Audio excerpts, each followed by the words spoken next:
ஜல்லிக்கட்டு போராட்டத்தின் போது சேலத்தில் மின்சாரம் பாய்ந்து காயமடைந்த மாணவர் சிகிச்சை பலனின்றி உயிரிழந்தார்.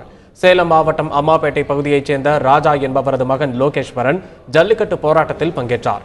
கடந்த மாதம் 19ஆம் தேதி ரயிலின் மேற்கூரை மீது ஏறியபோது உயர் மின்னழுத்த கம்பி உரசி உடலில் மின்சாரம் பாய்ந்ததில் மாணவர் காயமடைந்தார். உடனடியாக அவரை மீட்ட சக மாணவர்கள் சிகிச்சைக்காக அரசு மருத்துவமனையில் அனுமதித்தனர்.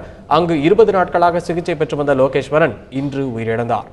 அவரது இழப்பு பெற்றோர், உறவினர்கள் மற்றும் நண்பர்களிடையே சோகத்தை ஏற்படுத்தியுள்ளது. ரயில் மேலே ஏறி மறியலில் பட்டதும் மின்சாரம் பாய்ஞ்சு தீக்காயங்களாகி 20 நாளாக இன்னைக்கு சிகிச்சை தொடர்ந்து பண்ணாங்க சேலம் அரசு மருத்துவமனையில். அப்படி இருந்து சிகிச்சை பலனின்றி இன்னைக்கு காலையில் 7:30க்கு நுரையீரல் பாதிப்பு ஏற்பட்டு உயிரிழந்துட்டார். இது அரசாங்கம் தமிழக அரசு, மத்திய அரசு இதை பார்த்து அவங்க குடும்பத்துக்கு உதவி கண்டிப்பாக இதை பண்ணணும்.